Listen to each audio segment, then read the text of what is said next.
Continue करते हैं मतलब हम लोग पिछली क्लास में मैंने आप लोगों को जो प्रॉपर्टीज बताई थी, हम लोगों ने चार्ज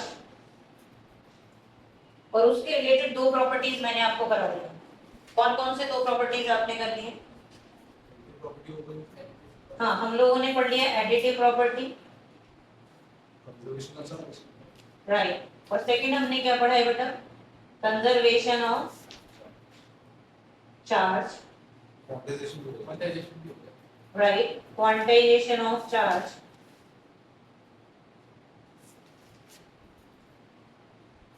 और फोर्थ प्रॉपर्टी कौन सी है चार्ज की बेटा? Invariance of charge. ये अभी हम लोगों को डिस्कस करनी है। क्वांटाइजेशन ऑफ चार्ज पर हमें अभी और कुछ क्वेश्चंस करने हैं। ये मैंने आपको बताया था कि एक इंपॉर्टेंट प्रॉपर्टी है और इसके दो क्वेश्चन मैंने आपको जाते हुए करवाए थे। एक तो हम एक बॉडी को कितना चार्ज दे सकते हैं, नंबर एक, और एक कोई पर्टिकुलर चार्ज अगर हम बॉडी को दे देते हैं तो कितना इलेक्ट्रॉन उससे ट्रांसफर होगा। ये दोनों क्वेश्चन आपको पिछली क्लास में कराए थे, क्लियर हो गए? अब इससे एक क्वेश्चन हम लोग एनसीईआरटी में जो लॉजिकली क्वेश्चन पूछा गया है वो हम डिस्कस कर रहे हैं। आप लोग क्वेश्चन देखो, उसी के अकॉर्डिंग बताऊंगी। एनसीईआरटी का क्वेश्चन नंबर ये आप लोगों का है पेज नंबर, क्वेश्चन नंबर आप लोगों का है एनसीईआरटी के अंदर फोर्थ का ए और बी पार्ट। एनसीईआरटी के अंदर है क्वेश्चन नंबर 1.4 जिसके दोनों पार्ट्स ए एंड बी इसके अंदर इंक्लूडेड है। तो हम 1 बाय 1 आंसर करते हैं। पहला क्वेश्चन देखो क्या दिया हुआ है बेटा आपको। ए पार्ट में उसने बोला कि इस स्टेटमेंट का मीनिंग बताओ कि इलेक्ट्रिक चार्ज क्वांटाइज्ड है। तो हम लोग क्या मीनिंग बताएंगे? इलेक्ट्रिक चार्ज क्वांटाइज्ड है, इसका क्या मीनिंग है बेटा? आप लोगों को पढ़ाया गया है, इसमें सिंपली आपको ये बता देना है कि क्वांटाइजेशन ऑफ चार्ज का मतलब क्या होता है। तो इलेक्ट्रिक चार्ज क्वांटाइज्ड है तो इसमें क्या आंसर लिखेंगे बेटा? चार्ज बोलो। हाँ, charge present on the body is an integral matter हाँ multiple of number of elements. yes, charge transferred from a body या from an object is the integral multiple of elementary charge. Integral multiple of elementary charge लिख देंगे ये definition. और फिर आप इसमें क्या कर दोगे? कौन सा फॉर्मूला लिख दोगे साथ में? Q is equal to Ne और n बताओगे कि n पॉजिटिव भी हो सकता है और नेगेटिव भी हो सकता है। आगे चलते हैं हम लोग नेक्स्ट। बी पार्ट में ये पूछ रहा है बेटा कि जो क्वांटाइजेशन है उसको हम इग्नोर कर सकते हैं। क्वांटाइजेशन इग्नोर्ड एट, क्या लिखा उसने? Macroscopic level. अब ये क्वेश्चन 2 नंबर में बहुत आता है कि मैक्रोस्कोपिक लेवल पे क्वांटाइजेशन को इग्नोर क्यों किया जा सकता है। तो सबसे पहले आपको ये पता होगा बेटा मैक्रोस्कोपिक लेवल क्या होता है। उसके बाद क्वांटाइजेशन तो हमें पता है कि जब एक बॉडी से दूसरी बॉडी पर चार्ज ट्रांसफर होगा तो किसकी फॉर्म में होगा? Step of e, integral multiple of e. तो मैक्रोस्कोपिक मतलब लार्ज नंबर। ध्यान देना कैसे, वो ये कहना चाह रहे हैं कि जब एक बॉडी पर चार्ज लार्ज नंबर में ट्रांसफर होगा यानी बहुत ज्यादा 10,000 20,000 इलेक्ट्रॉन जाएंगे तो हम उनको काउंट करना बंद कर देते हैं। मैक्रोस्कोपिक लेवल का मतलब है कि जो चार्ज की ग्रेनी नेचर है वो लॉस्ट हो जाती है। वर्ड पे ध्यान देना, ग्रेनी नेचर क्या हो जाती है? लॉस्ट, यानी काउंटिंग वाली। एग्जांपल से समझो, जैसे मैं आप लोगों के पास पॉइंट्स पॉइंट्स पॉइंट्स बनाते जा रही हूँ, ये पॉइंट्स बनाते जा रही हूँ, आप लोग इन्हें काउंट कर सकते हो? दिख रहे हैं सबको? काउंटेबल है? बोलो। और अगर मैं इन पॉइंट्स को ज्वाइन करके एक लाइन बना दूं तो फिर कितने पॉइंट है क्या हम बता सकते हैं यहाँ पर? क्योंकि चार जो पॉइंट, ये तो हमें पता है कि जो एक लाइन है वो कितने पॉइंट से मिलकर बनी होगी? इनफाइनाइट। एक लाइन कितने पॉइंट से मिलकर बनती है बेटा? तो यहाँ पर इनफाइनाइट पॉइंट्स होंगे। एक लाइन इनफाइनाइट पॉइंट से बन गई, लेकिन क्या हम इनके पॉइंट खत्म करें, काउंट करेंगे? लाइन में क्या हम पॉइंट काउंट करते हैं? तो इसका मतलब यहाँ मैक्रोस्कोपिक लेवल पे हम उसे क्या बोल रहे हैं? लाइन बोल रहे हैं, हम उसे काउंट नहीं कर रहे। तो इसी तरीके से मैक्रोस्कोपिक लेवल पे चार्ज का ग्रेनी नेचर खत्म हो जाता है और हम चार्ज को कैसा मान लेते हैं? कॉन्टिन्यूअस। जैसे पॉइंट्स को यहाँ हमने कैसा मान लिया? कॉन्टिन्यूअस। ये बात दिमाग में बिल्कुल क्लियर हो रही है? अगर क्लियर होगी तभी आप क्लियर कट आंसर लिख पाओगे। समझ रहे हैं? तो आप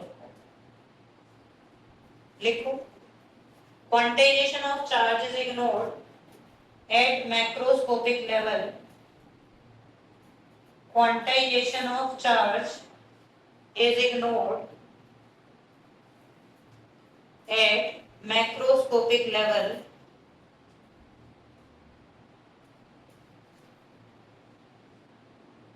because when a large number of charge is transferred,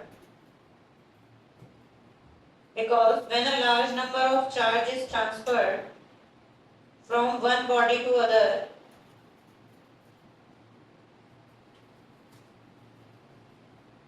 its grainy nature is lost.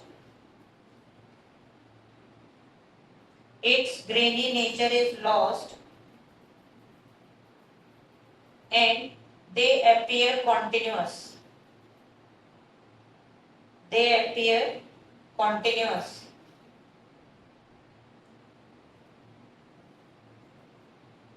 Next line में लिखेंगे सिंस साइज ऑफ ई का मतलब जो भी हम इसमें चार्ज ले रहे हैं इलेक्ट्रॉन पर is very small, since size of E is very small and the body increase or decrease charge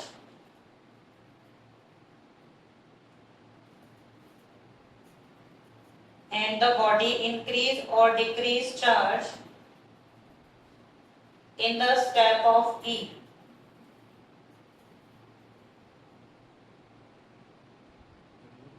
In the step of E. किसकी फॉर्म में हम उसे काउंट करेंगे बेटा? In the step of E,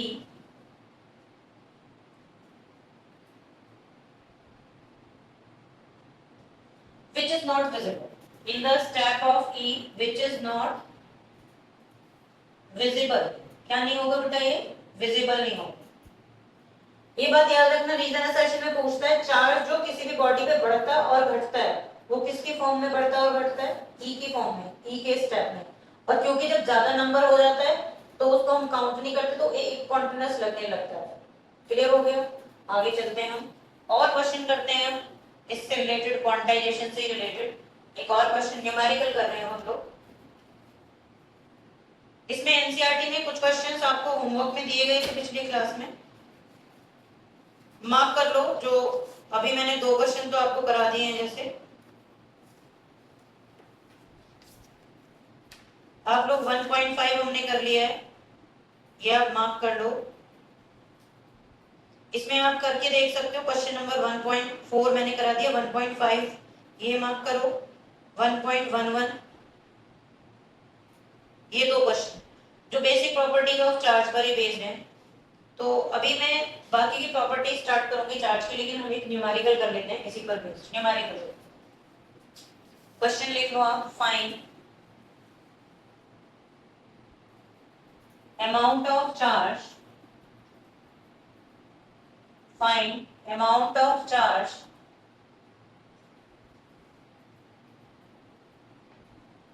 in a cup of water. Find amount of charge in a cup of water. यदि दूसरी तरीके से भी पूछ सकते हैं और करके, find positive and negative charge in a cup of water. Positive and negative charge in a cup of water.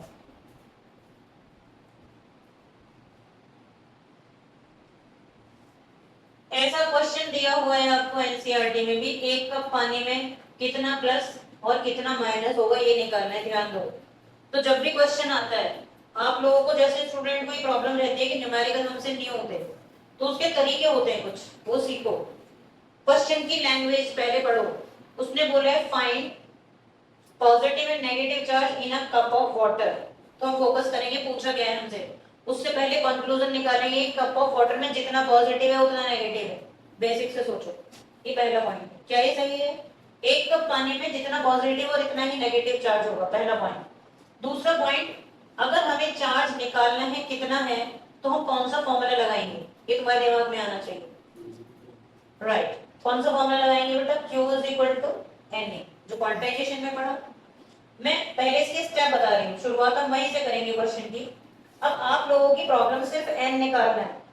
हमारी प्रॉब्लम क्या है बेटा, n निकालना, क्योंकि हमें एक e की वैल्यू तो पता ही है 1.6 × 10⁻⁹ कूलम होती है। अगर मुझे e पता चल जाए, यानी एक कप पानी में कितना नंबर ऑफ प्लस या फिर माइनस है, क्योंकि हम लोग यहाँ से नंबर ऑफ नेगेटिव चार्ज निकालेंगे, तो पॉजिटिव तो अपने आप आ जाएगा, या नंबर ऑफ पॉजिटिव चार्ज निकाल लो तो नेगेटिव तो अपने आप आ जाएगा। निकाल दो। n निकालने से पहले तुम्हें ये पता होना चाहिए कि एक कप पानी में, पानी का मतलब क्या है, पानी का मतलब क्या है बेटा, H2O। एक कप में कितना पानी आता है, जब तक आपको ये बात नहीं पता होगी, ये बात नहीं दी होगी, तुम क्वेश्चन नहीं कर सकते। तो एक स्टैंडर्ड कप में, ये तुम्हें याद रखना पड़ेगा, एक स्टैंडर्ड एवरेज कप में 250 ग्राम ऑफ वाटर होता है। There is 250 gram of water. एक कप में कितना पानी होगा, 250 ग्राम। अब 250 ग्राम वाटर के अंदर जो नंबर ऑफ एटम्स है पहले वही निकालो, अब वापस सोचो सारी चीजें। एक कप में कितना पानी, 250 ग्राम। उस पानी में एटम्स होंगे, क्योंकि हमें बात किसकी करनी है, पॉजिटिव एंड नेगेटिव चार्ज की। आप ऐसे डायरेक्टली जल्दी नहीं कर सकते। एक कप में 250 ग्राम पानी और उस पानी में वाटर के मॉलिक्यूल, और मॉलिक्यूल में भी एटम। बोलो 250 ग्राम में किसके मॉलिक्यूल होंगे, वाटर के, और उस वाटर मॉलिक्यूल में 2 हाइड्रोजन और 1 ऑक्सीजन एटम होंगे। उसके हिसाब से हम सोचेंगे। तो अगर हम बोलें एक H2O में कितने इलेक्ट्रॉन और कितने प्रोटॉन होंगे, हाइड्रोजन में 1 इलेक्ट्रॉन होता है और 2 हाइड्रोजन में कितने इलेक्ट्रॉन होंगे, 2। ऑक्सीजन के पास कितने इलेक्ट्रॉन होते हैं, 8 इलेक्ट्रॉन। तो टोटल कितने आ जाएंगे बेटा, 10 इलेक्ट्रॉन। टोटल कितने आ जाएंगे, 10 इलेक्ट्रॉन। तो 10 इलेक्ट्रॉन और 10 ही क्या होंगे, प्रोटॉन।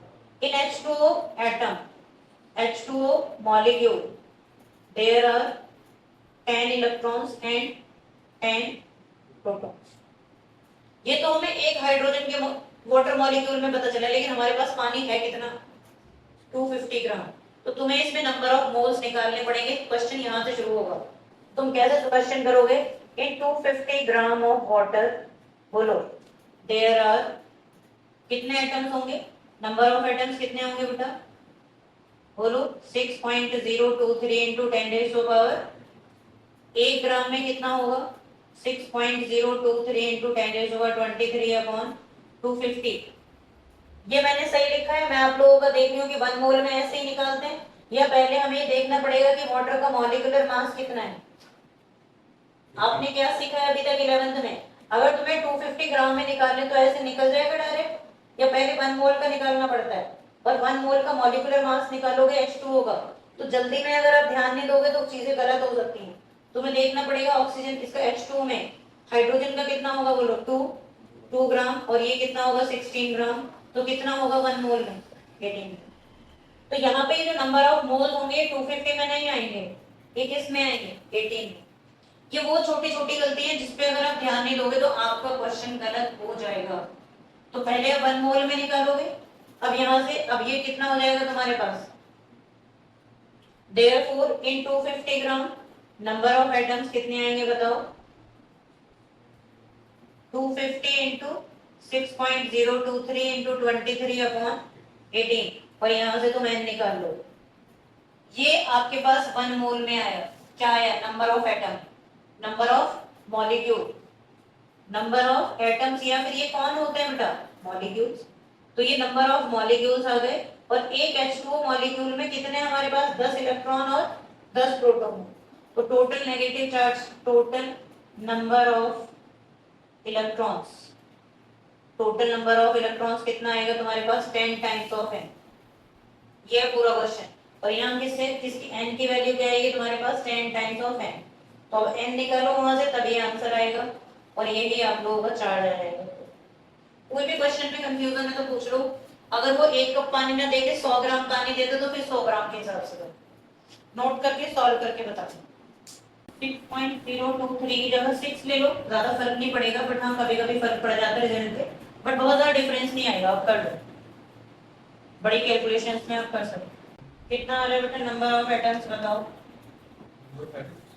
यहाँ पर n की वैल्यू बता दो कितनी आ रही है 8.3648 x power 10 raised to power 23. Right, ये करेक्ट है 8.36 इंटू 10 raised to power 23। ये सही किया आपने, इसको वैल्यू को यहाँ पुट करके अब आप फाइनली मुझे बता दो कि आपके पास कितना, ये वैल्यू हम यहाँ ले लेंगे तो कितना आपके पास चार्ज आ रहा है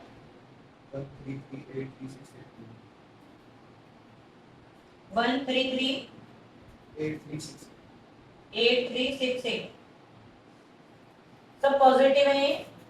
हाँ तो अब इसे स्टैंडर्ड फॉर्म में चेंज कर लो, ये करेक्ट है। स्टैंडर्ड फॉर्म में चेंज करोगे तो कितना आएगा बेटा 1 2 3 4 5 6 कितना आएगा 1.33 इंटू 10 रेज़ टू पावर 6 पूरा। बाकी लोग चेक कर लेंगे आंसर में कहीं पावर में कोई गड़बड़ तो नहीं है, क्योंकि ये आंसर यहाँ तक करेक्ट है। अब 1.33 तो आएगा, लेकिन पावर एक बार सभी लोग चेक करेंगे। पावर 6 आ रही है। क्वेश्चन समझ आ गया सभी लोगों को? तो आप होमवर्क में सीखे जैसा क्वेश्चन लिख लो, फिर हम आगे चलेंगे। आप लोग सही मेथड से ट्राई करके देखना, आप लोग खुद से ट्राई करना। फाइंड, ये होमवर्क के लिए बेटा आपके पास, number of find number of amount of, करो नंबर ऑफ की जगह, find amount of positive and negative charge in 100 gram of water. किसमें निकालेंगे बेटा 100 ग्राम।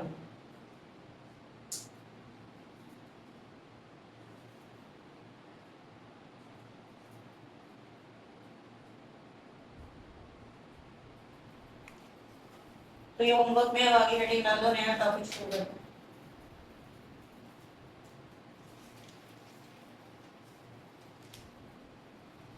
क्वांटाइजेशन ऑफ चार्ज हमने एंड कर दिया है।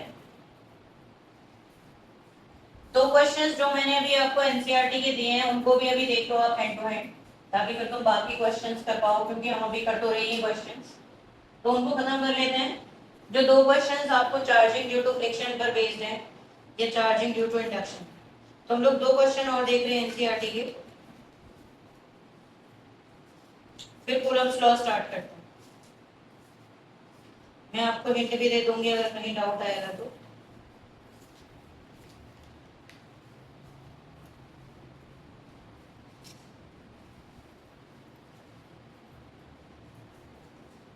क्वेश्चन नंबर कौन सा मार्क कराया बेटा मैंने आपको, 5th क्वेश्चन। तो एनसीईआरटी का क्वेश्चन नंबर 1.5 देखो क्या होगा, रीड करो एक बार Aditya. Last one is having the same charge appear on the board. A similar phenomena is observed in many of the pairs of bodies. Explain how the observation is consistent with the law of observation of charge. हाँ, अब पहले question का meaning समझना जरूरी है। बोल रहे हैं कि चार्ज ग्लास रॉड है जिसको सिल्क के साथ रब किया गया। अब ये सिल्क है, सिल्क के साथ रब कर दो। चार्ज है तो इसका मतलब क्या हुआ कि जब आप इसे सिल्क पर रब करोगे तो सिल्क पर ऑटोमेटिकली कैसा चार्ज आ जाएगा बेटा, नेगेटिव। सिल्क पर कैसा चार्ज आएगा बोलो, सिल्क पर कैसा चार्ज आया होगा, नेगेटिव। और ग्लास रॉड पर कैसा चार्ज आया होगा बेटा, पॉजिटिव, क्योंकि इंसुलेटर पे चार्ज मैंने बताया एक ही जगह पर रहता है, स्प्रेड नहीं होता। तो यहाँ पर सिल्क पे चार्ज पॉजिटिव, इस पर नेगेटिव। तो इस फिनोमेना को कैसे एक्सप्लेन करेंगे, आप लोग लिख सकते हो when glass rod rubbed with silk, तो क्या होता है बेटा, क्या होता है इसमें, glass rod loses electrons but at the same time क्या होगा students, silk gains electron. Silk क्या करेगी, गेन करेगी इलेक्ट्रॉन। सिल्क क्या करेगी बेटा, गेन करेगी। तो ये नेगेटिवली, ये पॉजिटिवली चार्ज और ये नेगेटिवली चार्ज, और अदर बॉडीज में भी यही होता है। तो इसका मतलब टोटल चार्ज कैसा रहता है, कंजर्व रहता है। ये कंसिस्टेंट कैसे है, क्योंकि charge on the body remain, charge on both the bodies क्या होगा बेटा, रिमेन कंजर्व। तो पूरे में चार्ज हमेशा हर पेयर के लिए कंजर्व रहेगा। एक बॉडी जिस टाइम पे लूज कर रही होगी, अगर कोई दूसरा पेयर आएगा तो उसमें कोई एक बॉडी लूज करेगी और दूसरी क्या करेगी, गेन करेगी। ये मटेरियल पे डिपेंड करेगा। ये जो ग्लास रॉड है ये 100% हर बार पॉजिटिव ही होगी, ग्लास का नेचर है। अगर आप उसे सिल्क से रब करते हो। अगर आप इवोनाइट रॉड लेते हो जिसको आप वूल या फर से रब करते हो, अगर आप उसे वूल से रब करते हो, सपोज ये वूल है, तो ग्लास रॉड कैसी हो जाती है? नेगेटिव। वूल या फर से, और वूल कैसी हो जाएगी बेटा उस टाइम पे? पॉजिटिव। तो ये जो पेयर है ये फिक्स्ड है, लेबोरेटरी वेरीफाइड है, और हमें पता नहीं चलेगा, हमें भी लैब में चेक करना पड़ेगा ये पेयर के। हमें ये पेयर्स याद रखने पड़ते हैं, या फिर ये बोलेगा कि एबोनाइट रॉड को वूल से रब किया and there is an excess of electrons on ebonite, तो इसका मतलब क्या हो गया? एबोनाइट नेगेटिवली चार्ज है। नहीं तो बिना बताए हमें नहीं पता चल सकता, हमें बॉडी को लैब में ही ले जाना पड़ेगा। एक इंपॉर्टेंट क्वेश्चन, तो क्वेश्चन नंबर 11 देखो एनसीईआरटी का 1.11।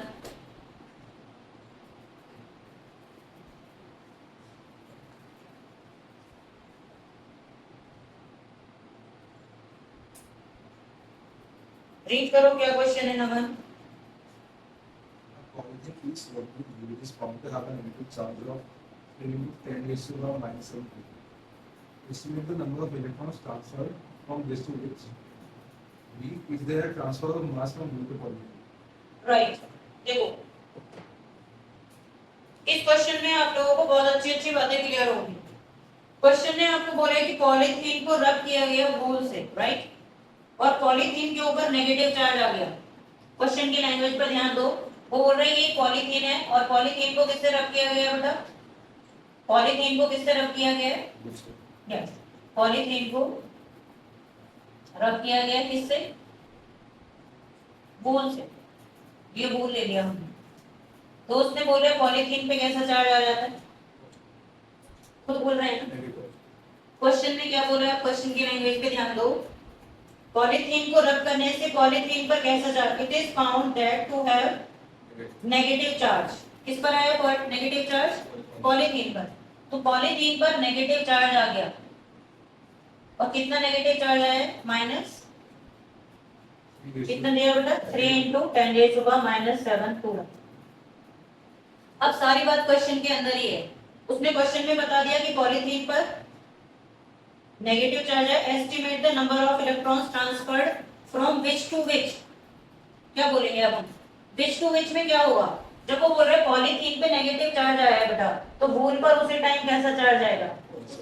और इलेक्ट्रॉन कहां से कहां जाएंगे? राइट, तो हम यही लिख देंगे therefore electrons are transferred.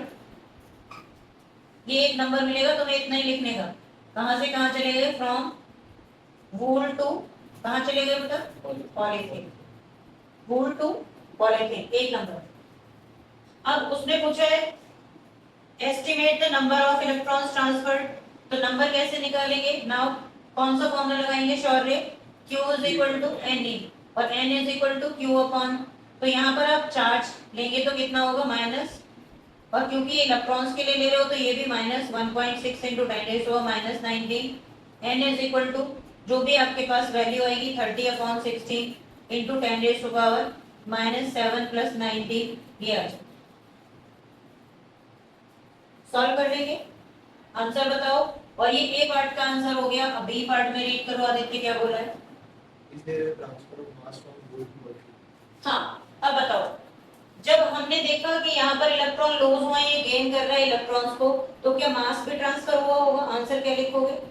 Yes, very good. मैंने पहले भी बताया तो लिखेंगे yes there is a transfer of mass. क्यों होगा? इलेक्ट्रॉन की मास। राइट। स्टूडेंट को लगता है कि मास का कोई ट्रांसफर नहीं होगा, बट ऐसा नहीं है, क्योंकि जब एक इलेक्ट्रॉन का मास होता है, और एक इलेक्ट्रॉन का मास कितना होता है? 9.1 × 10⁻31। तो जितने भी इलेक्ट्रॉन जाएंगे, यहाँ से इलेक्ट्रॉन्स बताओ पहले कितने जा रहे हैं, उतना ही मास ट्रांसफर होगा। और मास ट्रांसफर निकालना है आपको, तो ये लिखेंगे देयरफॉर मास ट्रांसफर का फॉर्मूला सीख लो। क्या होगा बेटा?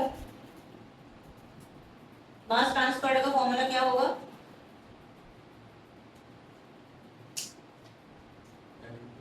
नंबर ऑफ इलेक्ट्रॉन्स, याद रखना, जो तुम यहाँ से n निकालोगे into mass of one electron. किसी भी सिचुएशन में आप ये फॉर्मूला लगा सकते। क्या करेंगे बेटा? सॉल्व करके बताओ n की वैल्यू कितनी आ रही है, फिर मास का आंसर है।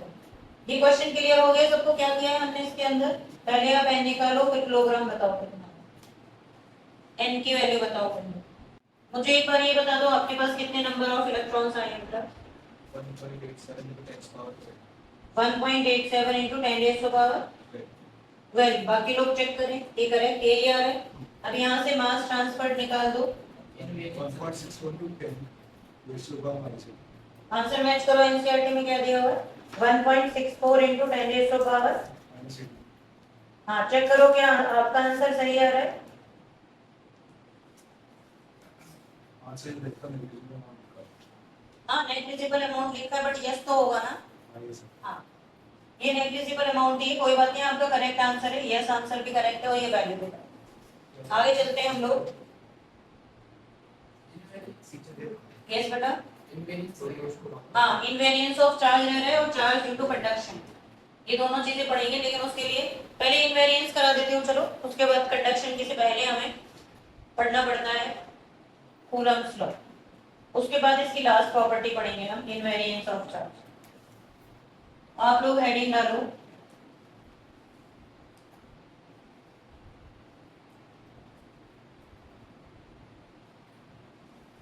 नेक्स्ट हेडिंग डालेंगे फोर्थ प्रॉपर्टी, थर्ड प्रॉपर्टी हम बाद में करेंगे कूलम्ब्स लॉ के, बट हम पहले फोर्थ प्रॉपर्टी समझ लेते हैं, इनवेरियंस ऑफ चार्ज। इससे डायरेक्ट क्वेश्चन बनता है या रीजन असर्शन में? मतलब क्या है बेटा इस बात का? Invariance of charge. इनवेरियंस का मतलब है वेरी करना, मतलब होता है चेंज होना। वेरी करने का मतलब क्या है? जो चेंज हो। और इनवेरियंस का मतलब है इसका ऑपोजिट, इनवेरियंस का मतलब डू नॉट चेंज। ये प्रॉपर्टी पहले मीनिंग समझाया मैंने। अगर कोई क्वांटिटी वेरी करती है तो इसका मतलब क्या है कि वो क्वांटिटी चेंज हो रही है, और इनवेरियंस का मतलब क्या है कि क्वांटिटी चेंज नहीं हो रही है। इसका मतलब क्या? हम लोग इनवेरियंस ऑफ चार्ज पढ़ रहे हैं, लेकिन इसको मास की हेल्प से ही समझा जाता है, तभी ये कंपेरेबल क्वेश्चन भी इस पर बनता है। क्या है सुनो, इसमें आइंस्टाइन का रिलेटिविस्टिक थ्योरी पढ़ाया जाता है, जो आपने पहले भी 11th में सुना होगा, मैं फिर से बता रही हूँ। आइंस्टाइन ने अपने रिलेटिविस्टिक थ्योरी में ये मैथमेटिकली प्रूव कर रखा है, लेकिन ये थ्योरी चैलेंजेबल है। अगर एचसी वर्मा के लास्ट के 2 पेज देखोगे तो आइंस्टाइन के प्रूफ है, लेकिन ये थ्योरी जो रिलेटिविस्टिक थ्योरी है वो लेबोरेटरी में वेरीफाइड नहीं है। रिलेटिविस्टिक थ्योरी लेबोरेटरी में वेरीफाइड नहीं है, सिर्फ मैथ्स है, लेकिन मैथ्स स्ट्रांग है उसमें आइंस्टाइन का, उन्होंने मैथमेटिकली प्रूव कर रखा। क्या बताया आइंस्टाइन ने कि अगर कोई बॉडी जो पहले रेस्ट में, ध्यान से देखो, अगर एक बॉडी जिस पार्टिकल है जिसका मास m है, पहले ये देखो, ये बॉडी है या पार्टिकल है, ये कैसा है बेटा? रेस्ट में, और उन्होंने बोला इसका मास कैसा है? m है। क्या बता रहे हो अपनी थ्योरी में? अगर हम इस बॉडी को एक ऐसे फ्रेम ऑफ रेफरेंस में रख दें, एक ऐसे फ्रेम में रख दें जो किससे चलेगा? स्पीड ऑफ लाइट से। किससे चल रहा है? स्पीड ऑफ लाइट के कंपेरेबल। अब अर्थ सरफेस पे तो हम इतनी स्पीड नहीं बना सकते, बोलो। जैसे अभी हम रेस्ट में हैं, और अगर हम एक बस में या ट्रेन में बैठ जाते हैं, तो हम तो रेस्ट में बैठ गए वहां पे, पर हमारी स्पीड कितनी हो जाएगी? अगर वो ट्रेन या बस मूविंग है या एरोप्लेन मूविंग है, तो हम तो रेस्ट में बैठ जाएंगे, बट हमारी स्पीड कितनी होगी? जितनी ट्रेन की है या बस की है। तो ऐसे उन्होंने बोला कि अगर इस बॉडी को, जिसका रेस्ट मास m0 है, अगर आप इसको यहाँ पे रख देते हो फ्रेम में, तो उसका मास m हो जाता है, चेंज हो जाता है। और उनका कहना था कि मास जो होगा वो एक्चुअल में रिलेटिविस्टिक थ्योरी से बढ़ेगा, 1/v² v को ऐसे बना लेते हैं, बॉडी का मास है, बॉडी की स्पीड है, v कंपेरेबल टू c, और उनका कहना था mass will increase, mass will increase, body का मास क्या होने लगता है? बढ़ने लगता है। ये उनका मैथमेटिकल प्रूफ है, लेकिन हम तो फील नहीं करते ना ऐसा, बट हम कभी फील करते। कभी आपने देखा कि जब हम बहुत लंबी वॉक करते हैं, कभी ध्यान दिया हो तो हमें अपनी बॉडी के जो हाथ पैर है वो हमें बहुत भारी लगने लगता है। देखिए कभी ये चीज, जो बहुत अगर बिल्कुल प्रैक्टिकली देखना है तो आप परिक्रमा पर जा सकते हो वृंदावन, जब पूरी 19 किलोमीटर की परिक्रमा लगा लोगे तो हाथ भी हमारे ऐसे हो जाते हैं, उनमें वजन बढ़ गया। बट ये क्या होता है? मोमेंटम की वजह से ऐसा होता है। पर अगर यहाँ पे स्पीड ऑफ लाइट के कंपेरेबल हो गया, तो उन्होंने ये प्रूव कर रखा है कि बॉडी का जो मास है वो 1.5 गुने से ज्यादा हो जाता है। मैं अभी प्रूव करके आपको मैथमेटिकली दिखा सकती हूँ। बट चार्ज के केस में ये देखा गया, जब चार्ज रेस्ट में है और जब चार्ज को स्पीड ऑफ लाइट से चलाया गया, चार्ज को किससे मूव कराया गया बेटा? स्पीड ऑफ लाइट से, तो चार्ज रिमेन सेम। दोनों पर क्वेश्चन आते हैं, मैंने इसलिए साथ साथ बता दिया। ऐसा क्यों? फिर से सुनो, अगर मास बॉडी का रेस्ट में है तो वो एम नॉट है, लेकिन आइंस्टाइन के अकॉर्डिंग अगर वो बॉडी स्पीड ऑफ लाइट के कंपेरेबल चले तो उसका मास बढ़ने लगता है। लेकिन और उसका रीजन बता दिया, फॉर्मूले का प्रूफ है। मैंने भी एक एग्जांपल बता दिया कि जब हम बहुत देर तक कई घंटे लगातार वॉक करेंगे तो हमारी बॉडी हमें हैवी लगती है। और ये चार्ज के लिए ट्रू नहीं है, चार्ज हमेशा कैसा रहता है, सेम। क्यों? उसका रीजन मैं आपको बता सकती हूँ कि जो हमारी बॉडी है या कोई भी पार्टिकल है वो किससे बनेगी, एटम से। पर चलने से या रेस्ट में रहने से उसके अंदर के इलेक्ट्रॉन या प्रोटॉन का नंबर चेंज नहीं होगा। बोलो, मास को वेलोसिटी से मल्टीप्लाई करोगे तो मोमेंटम बढ़ेगा। अगर वेलोसिटी बढ़ रही है तो क्या बढ़ता चला जाएगा, मोमेंटम। पर क्या उस बॉडी के अंदर प्रेजेंट एटम में नंबर ऑफ इलेक्ट्रॉन और प्रोटॉन बढ़ेंगे, कम हो जाएंगे? नहीं होंगे, तो मास कैसा रहेगा, इनवर्स। ये एग्जांपल मैंने आपको दोनों बता दिए। और ये एग्जाम में आता है कि जब बॉडी स्पीड ऑफ लाइट से चलेगी तो उसके मास पर और चार्ज पर क्या फर्क पड़ता है। तो आपका आंसर क्या होगा बेटा, मास इंक्रीज होगा, हमारे पास आइंस्टाइन की थ्योरी है उसके अकॉर्डिंग, और चार्ज कैसा रहेगा, सेम। रीजन आपके सामने क्लियर हो गया बिल्कुल। वैसे तो एक ही लाइन में लिखेंगे हम, पर ये एग्जांपल से मैंने प्रूव कर दिया। लिखो, क्वेश्चन आता है क्योंकि इस पर भी इनवेरिएंस ऑफ मास। आधी चीजें तो बुक्स में नहीं है, आपको नहीं मिलेंगी डिटेल में, तो आपको इसको लिख लेना। देखो, mass of a body,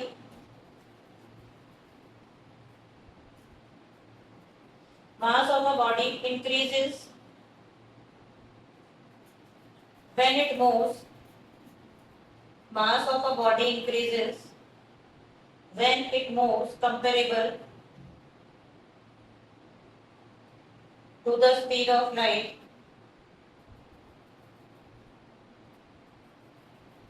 but charge of the body remains same. Charge of the body remains same. Charge of the body, whether it is at rest, whether it is at rest or moving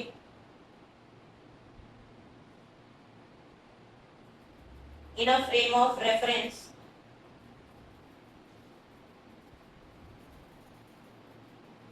comparable to speed of light. Moving in a frame of reference comparable to speed of light.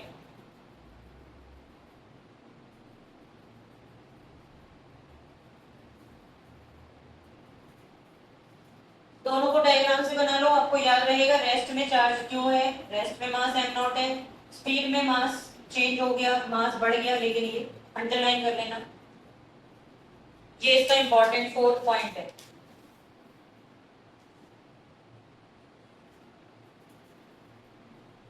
Mass increase होगा और charge कैसा रहेगा बेटा, same रहेगा।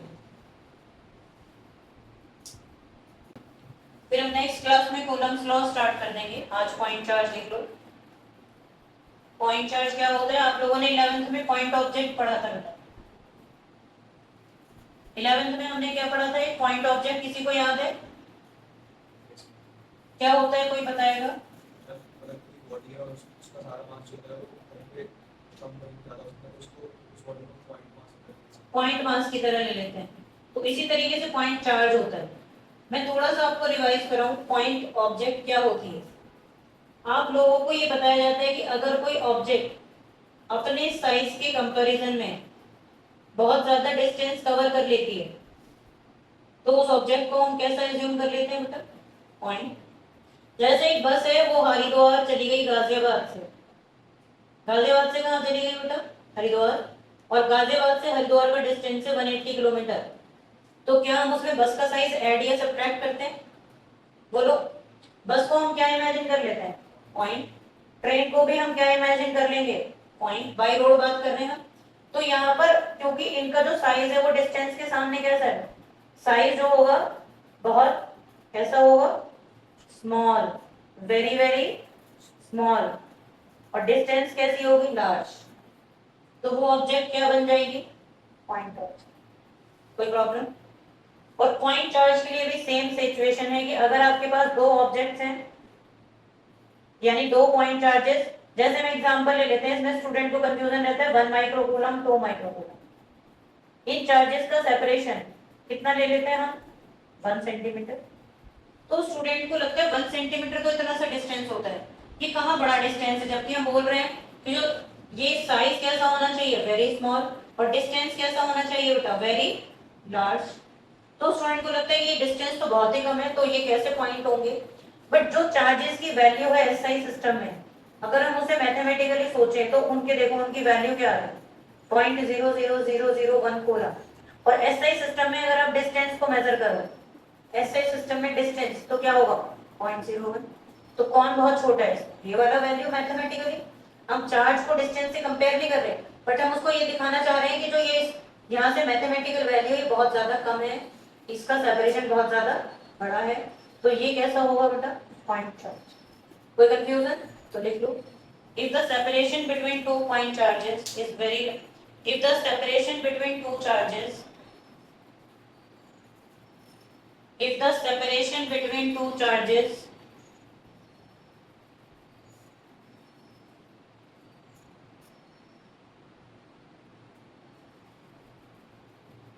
is very large, if the separation between two charges is very large in compared as compared to their, as compared to their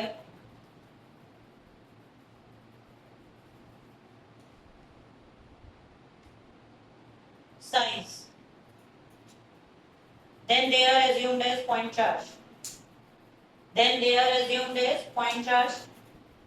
अब point charge में हम क्या खास बातें लेंगे बेटा, they are assumed as point, point charge में ना तो उनका कोई मास लेते हैं क्योंकि वो point मास की तरह होगा, पर नहीं तुम्हें लेंथ ब्रेड्थ हाइट लेनी है, एलबी सबको पॉइंट लेना है।